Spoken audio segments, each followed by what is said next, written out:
Bonjour et bon sabbat mes frères et sœurs.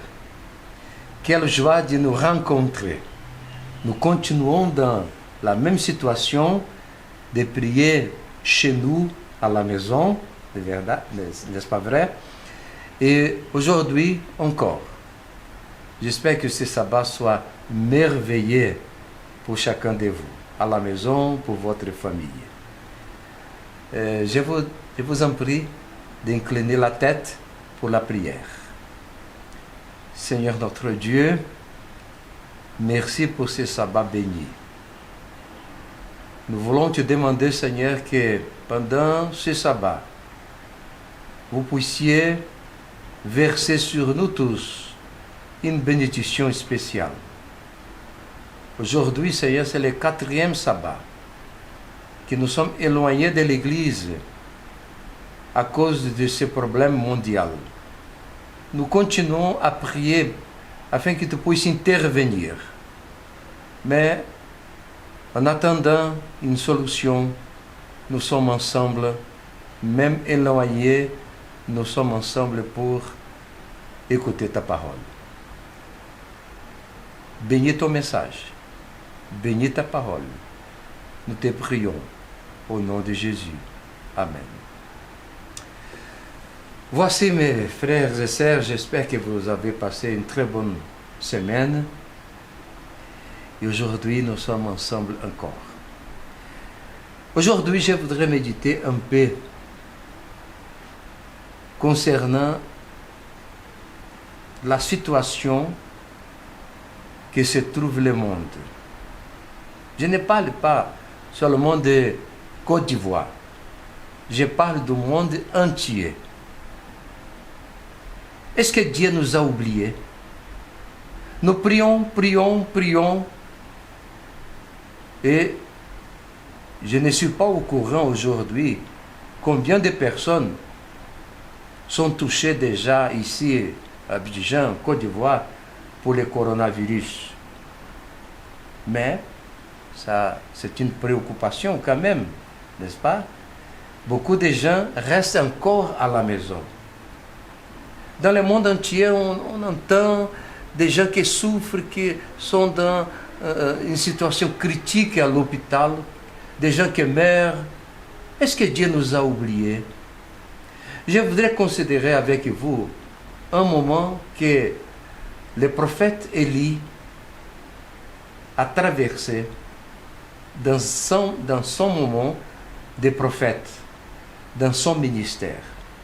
On va ouvrir notre Bible dans le livre de 1 Roi, chapitre 17, verset 1. 1 Roi, chapitre 17, verset 1.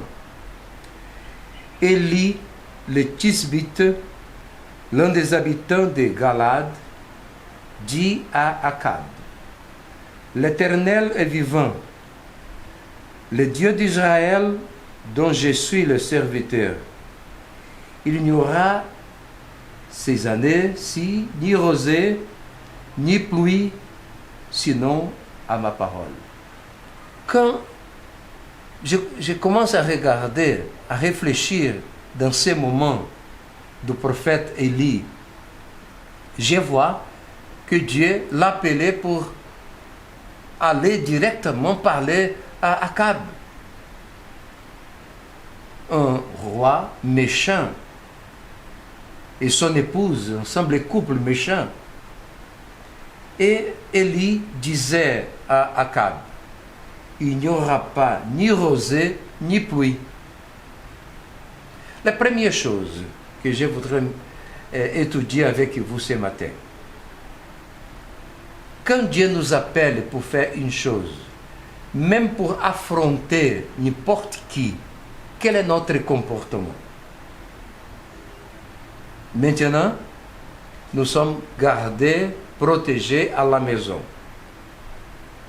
Moi, je ne sors pas à cause de mon âge.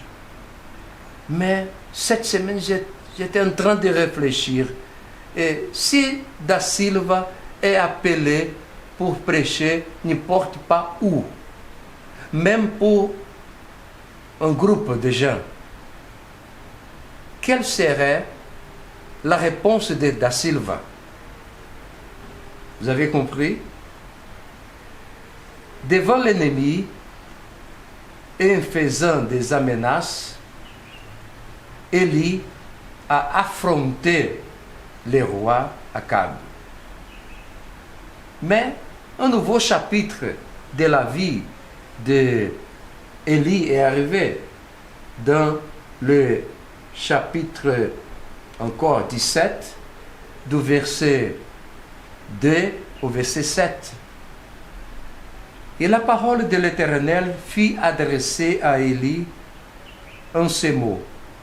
Pars d'ici, dirige-toi vers l'Orient et cache-toi près du torrent de Kérit, qui est en face du Jourdain.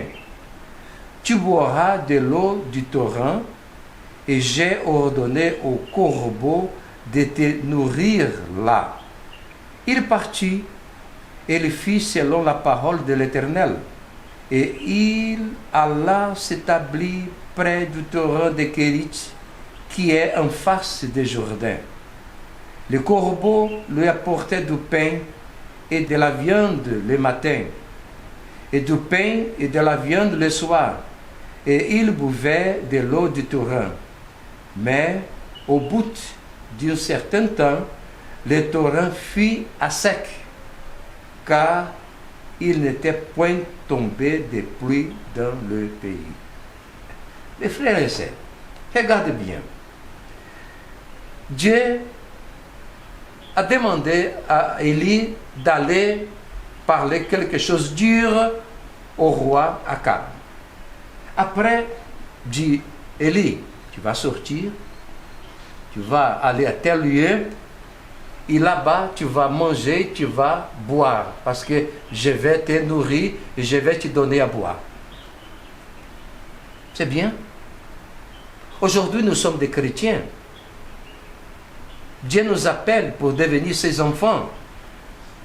Et quelle est notre réaction devant les problèmes, les difficultés qui existent, spécialement dans ces moments du coronavirus? Et pour accomplir son ministère, Élie est parti. Il s'est donné intérieurement à Dieu. C'est la même chose que nous devons faire. Mais le chapitre 19, verset 1 à 15, nous lisons aussi. Un roi, chapitre 19, verset 1 à 5 à 15 dit: Akab reporta à Jézabel tout ce qu'avait fait Élie et comment il avait tué par l'épée tous les prophètes. Jézabel envoya un message à Élie pour lui dire que le Dieu me traite dans toutes les rigueurs si demain, à cette heure, je ne fais de ta vie ce que tu as fait de la vie de chacun d'eux. Élie, voyant cela, s'éleva et s'en alla pour sauver sa vie. Il arriva à Beersheba, qui appartient à Juda, et il y laissa son serviteur. Pour lui, il alla dans le désert, où après une journée de marche, il s'assit sous un genêt et demanda la mort en disant: c'est assez. Maintenant, l'Éternel, prends-moi mon âme, car je ne suis pas meilleur que mes pères. Il se coucha et s'endormit sous un genêt, et voici un ange le toucha et lui dit: lève-toi, mange. Il regarda, et il avait à son chevet un gâteau cuit sur des pierres chauffées et une cruche d'eau. Il mangea et but, puis se recoucha. L'ange de l'Éternel vint une seconde fois, le toucha et dit: lève-toi, mange, car le chemin est trop long pour toi. Il se leva, mangea et but. Et avec la force que lui donna cette nourriture, il marcha 40 jours, 40 nuits jusqu'à la montagne de Dieu à Horeb. Et là, il entra dans la caverne et il y passa la nuit. Et voici la parole de l'Éternel lui fut adressée en ces mots. Que fais-tu ici, Élie? Il répondit, j'ai déployé mon zèle pour l'Éternel, de Dieu des armées, car les enfants d'Israël ont abandonné ton alliance. Ils ont renversé tes autels et ils ont tué par l'épée tes prophètes. Je suis resté, moi seul, et ils cherchent à m'ôter la vie. L'Éternel dit, sors et tiens-toi dans les montagnes devant l'Éternel. Et voici l'Éternel passa. Et devant l'Éternel, il y eut un vent fort et violent qui déchirait les montagnes et brisait les roches. L'Éternel n'était pas dans les vents. Et après le vent, ce fut un tremblement de terre. L'Éternel n'était pas dans le tremblement de terre. Et après le tremblement de terre, un feu. L'Éternel n'était pas dans le feu. Et après le feu, un murmure doux et léger. Quand Élie l'entendit, il s'enveloppa le visage de son manteau. Il sortit et s'éteint à l'entrée de la caverne. Et voici, une voix lui fit entendre ces paroles. Que fais-tu ici, Élie? Il répondit, j'ai déployé mon zèle pour l'Éternel, le Dieu des armées, car les enfants versaient tes autels et ils ont été tués par l'épée des prophètes. Je suis resté, moi seul, et ils cherchent à m'ôter la vie. L'Éternel lui dit, va, reprends ton chemin, par le désert jusqu'à Damas, et quand tu seras arrivé, tu viendras à Hazaël pour voir de Syrie. Bon, la question de Dieu à Élie. Tu fais quoi ici, Élie? Tu te caches. Pourquoi tu te caches dans la caverne? Mes frères et sœurs, voici la même question que Dieu nous pose ce matin. Il y a des moments que notre foi paraît tomber. Il y a des gens qui aujourd'hui se suicident à cause du coronavirus. On perd de mourir, il vient de tirer sa propre vie. C'est difficile, mes amis. Devant la difficulté, quelle est la confiance que nous avons en Dieu? Quelle est notre foi? Quel est notre niveau de confiance en Dieu? Il y a des moments que notre foi, il paraît tomber. Pourquoi Dieu m'appelait pour devenir chrétien, mais je souffre? Je traverse des problèmes, des situations compliquées et difficiles. Cette semaine, hier, j'ai entendu qu'une famille de missionnaires, le chef, un pasteur, sa femme et 3 filles sont malades du coronavirus. Le pasteur est dans une situation critique et la famille aussi. Mais pourquoi? Est-ce que Dieu ne nous protège pas? Et quand je suis devant une situation comme telle, quelle est ma réaction? Est-ce que ma foi, ma confiance en Dieu tombe? Dans le livre de Timothée, le chapitre 2, verset 3, 2 Timothée, chapitre 2, verset 3 dit, « Souffre avec moi comme un bon soldat de Jésus-Christ. » Mais Seigneur, oui, je souffre. Mais pourquoi? Est-ce que tu m'as oublié? Non, Dieu n'a pas nous oublié. Dans le livre de Jean, chapitre 16, verset 33 dit, « Je vous ai dit ces choses afin que vous ayez la paix en moi.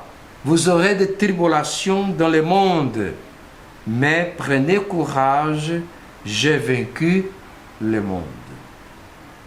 Élie a appris à confier en Dieu dans une situation difficile.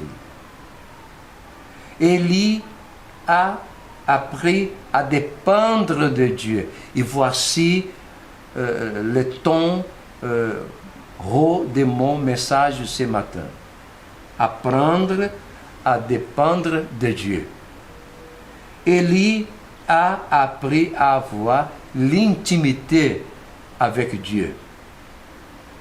Élie a appris à se fortifier en Dieu dans les moments de détresse, dans les moments de problèmes.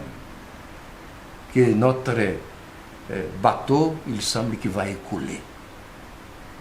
Ce matin, je voudrais prier avec vous, pas pour le coronavirus.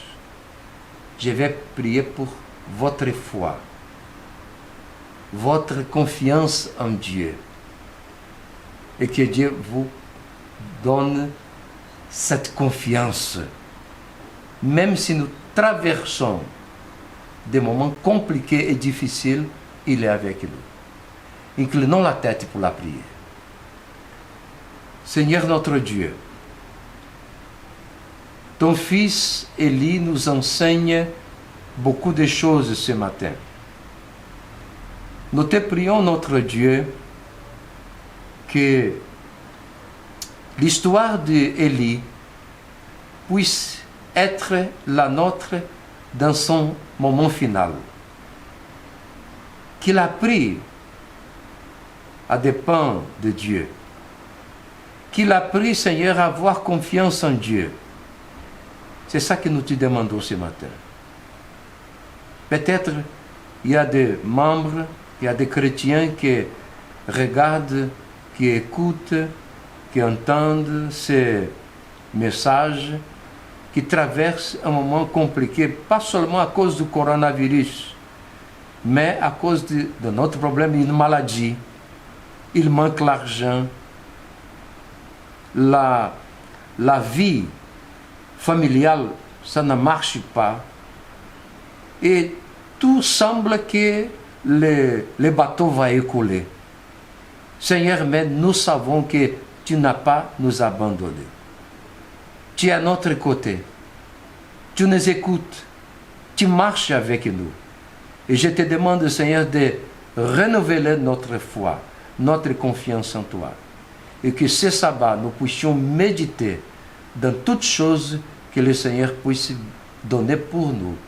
Nous te prions et nous te demandons au nom de Jésus. Amen. Mes frères et sœurs, que Dieu vous bénisse, que Dieu vous garde et que nous puissions renouveler notre confiance en Dieu. Bon sabbat.